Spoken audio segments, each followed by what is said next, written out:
Hello dear, इस video के अंदर हम करेंगे लॉस एंड प्रॉफिट चैप्टर के क्वेश्चन। तो स्टार्ट करते हैं। एक व्यक्ति 100 रुपये में 20 सेब बेचकर 20% का लाभ कमाता है, तो उसने 100 रुपये में कितने सेब खरीदे थे। तो इस टाइप के क्वेश्चन के अंदर हमें एक छोटी सी बात का पता होना चाहिए। अगर मान लिया जाए हम थोक विक्रेता से या फिर बड़ी दुकानदार से जो भी हम आर्टिकल लेके आते हैं और खुद आप अपने आप को एक शॉपकीपर माने, और जब हम 10 आर्टिकल लेके आते हैं या फिर हमें उन्हीं आर्टिकल को किसी कस्टमर को देना होता है, तो आपको प्रॉफिट कमाने के लिए ही आप दुकान में बैठे हैं। तो आप 10 आर्टिकल लेके आए हैं, तो आप सेम रुपए में, मान लिया जाए 10 आर्टिकल आप लेके आए हैं 50 रुपये में, और आपको 50 रुपये में ही आर्टिकल देने हैं, तो आप 10 आर्टिकल तो नहीं देंगे क्योंकि आपको प्रॉफिट कमाना है। तो आपको 10 आर्टिकल से कम आर्टिकल यहाँ पे देने होंगे।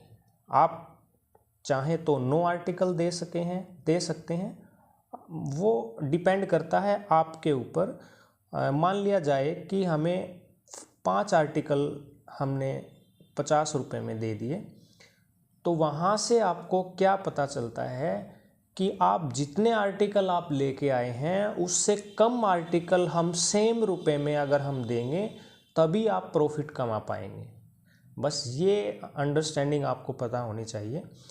तो देखिए, 100 रुपये में 20 से बेचकर 20% का लाभ कमाता है, और 100 रुपये में सेम यहाँ पे रुपए हैं, 100 रुपये में 20 से बेचे हैं, तो 100 रुपये में ही उसने पूछा है आपसे।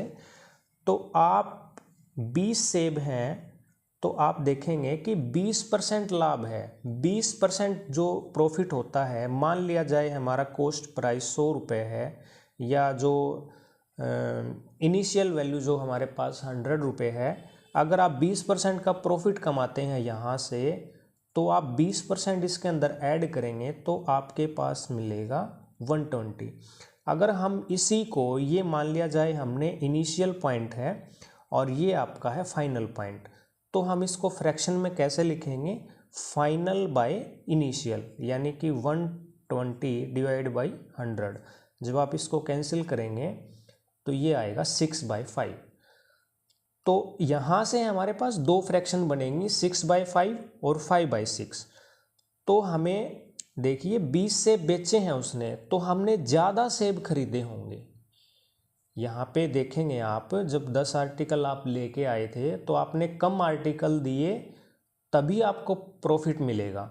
इसी तरह से यहाँ पे जो हमारे पास ये 6/5 जो फ्रैक्शन आई है, यहाँ से दो फ्रैक्शन बनेंगी, 6/5 और 5/6। तो जब भी आपको प्रॉफिट कमाना होता है तो आप हमेशा बड़ी फ्रैक्शन से मल्टीप्लाई करें। तो यानी कि 20 × 6/5। तो यहाँ से आप कैंसिल करेंगे, 5 4 × 20 और 4 6 × 24, यानी कि आपने 100 रुपये में 24 संतरे खरीदे थे, जो भी सेब या संतरे, और 20 संतरे आपने बेचे हैं, तभी आप प्रॉफिट कमा पाए हैं। यानी कि 24 आपने खरीदे थे 100 रुपये में, और 20 आपने बेच दिए, तभी आप प्रॉफिट कमा पाए हैं। यानी कि हमारे पास ऑप्शन होगा सी।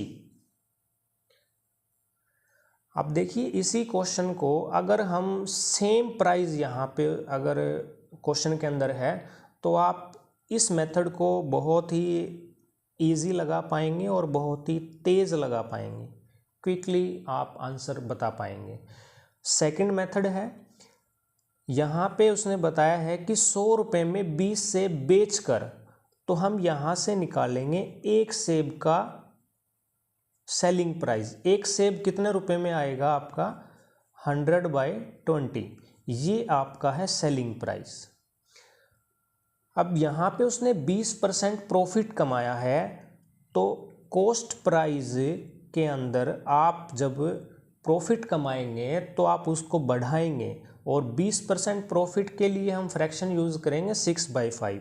तो ये आप यहाँ लिखेंगे 6/5 इक्वल टू SP। SP है हमारे पास 100/20। तो आप यहाँ से निकाल पाएंगे कॉस्ट प्राइस। तो कॉस्ट प्राइस क्या होगा हमारे पास 100/20 इंटू 5/6, यानी कि ये जो नंबर है इक्वल टू के राइट साइड में जाके नंबर पलट जाता है। तो आप देखेंगे ये कॉस्ट प्राइस है, ये 1 आर्टिकल का कॉस्ट प्राइस है। तो यहाँ पे आप लिखेंगे 100/20 इंटू 5/6। कुछ आर्टिकल उसने खरीदे होंगे, वो मान लिया हमने n है, और 100 रुपये में उसने खरीदे हैं। तो आप इस फ्रैक्शन को सोल्व करेंगे तो आप यहाँ से n की वैल्यू बता पाएंगे। तो हम यहाँ लिख देते हैं। तो n इक्वल टू, यहाँ पे आप 100 से 100 को कैंसिल आउट कर दें, और 5 4 जा 20, और 5 की 4 के साथ मल्टीप्लाई करेंगे, यानी कि n/20 इक्वल टू 1 और n इक्वल टू 24। तो सेकंड मेथड आपका ये रहेगा। अगर आपके पास सेम वैल्यू है तो आप यहाँ से इस फर्स्ट मेथड वाले से क्वेश्चन निकालें, आंसर निकालें, तो बहुत ही जल्दी बता पाएंगे। अदरवाइज़ यहाँ पे अगर वैल्यू चेंज कर दी उसने तो आप सेकंड मेथड का यूज़ करें, नहीं तो आप फर्स्ट मेथड को यूज़ करके आप बता सकते हैं। सेकंड क्वेश्चन देखेंगे। एक व्यक्ति 100 रुपये में 30 सेब बेचकर 20% का लाभ कमाता है, तो उसने 100 रुपये में कितने सेब खरीदे थे? तो आपके पास हैं 30 सेब और 20% प्रॉफिट। 20% प्रॉफिट के लिए हम फ्रैक्शन यूज़ करेंगे 6/5, यानी कि स्टार्टिंग वैल्यू आपके पास 100 है, 20% प्रॉफिट होता है, तो हम इसी के अंदर 20% ऐड कर देते हैं और इसको हम लिखते हैं फाइनल बाय इनिशियल, यानी कि ये फाइनल वैल्यू है और ये इनिशियल है। तो आप फ्रैक्शन बता पाएंगे 6/5। तो उसने पूछा है कि सेम वैल्यू में 100 रुपये में कितने सेब खरीदे थे। आप ज़्यादा खरीदेंगे और कम बेचेंगे तभी आपको प्रॉफिट होगा। तो हम यहाँ पे बड़ी फ्रैक्शन से मल्टीप्लाई कराएंगे, यानी कि 6/5। तो आप इससे कैंसिल आउट करेंगे तो यहाँ आपके पास वैल्यू आएगी 36, यानी कि ऑप्शन ए। अब देखिए सेकंड मेथड है। यहाँ से आप एक सेब का SP निकालेंगे, वो आएगा आपके पास 100/30। 20% प्रॉफिट के लिए आप फ्रैक्शन यूज़ करेंगे 6/5, लेकिन यहाँ पे कॉस्ट प्राइस की आप 6/5 के साथ मल्टीप्लाई कराएंगे तो आपके पास वैल्यू आएगी 100/30।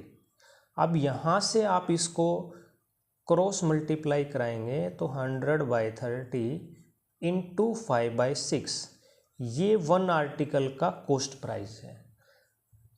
तो यानी कि 1 आर्टिकल का कॉस्ट प्राइस आप लिखेंगे 100/30 इंटू 5/6। नंबर ऑफ आर्टिकल उसने कुछ खरीदे होंगे, वो मान लिया हमने n, और आपकी वैल्यू है 100 रुपये में। 100 रुपये में उसने पूछा है कि कितने आर्टिकल उसने खरीदे थे।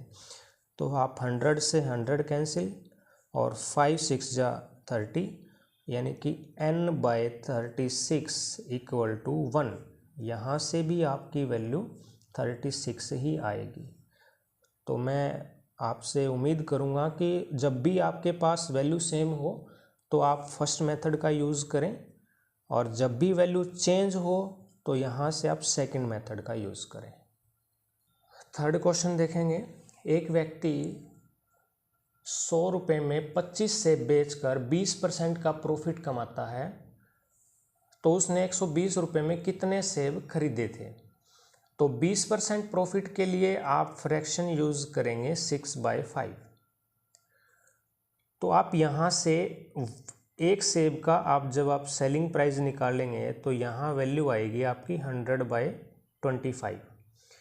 अभी देखेंगे आप बार बार हम cost price into profit equal to SP लिख रहे हैं, तो आप डायरेक्ट भी लिख सकते हैं कॉस्ट प्राइस इक्वल टू, ये SP है और आप यहाँ पे लिखेंगे 100/25।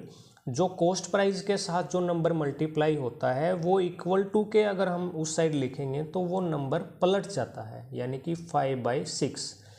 अब ये आपके पास 1 आर्टिकल का कॉस्ट प्राइस है। नंबर ऑफ आर्टिकल आप मान लिया हमने n, 100/25 into 5/6। Number of article मान लिया हमने n आर्टिकल उसने खरीदे हैं, इक्वल टू 120। अब की बार यहाँ पे जो आपकी वैल्यू है वो सेम वैल्यू नहीं है, तो आप यहाँ से इसको कैंसिल आउट करें तो 26 जा 120, 25 जा 100, और देखिए 2 5 ऊपर हैं और यहाँ पे 25 कैंसिल हो जाएगा। और जब आप क्रॉस मल्टीप्लाई कराएंगे तो n इक्वल टू 36, यानी कि ऑप्शन बी। तो उम्मीद करते हैं कि इस टाइप के क्वेश्चन आपको समझ आए होंगे।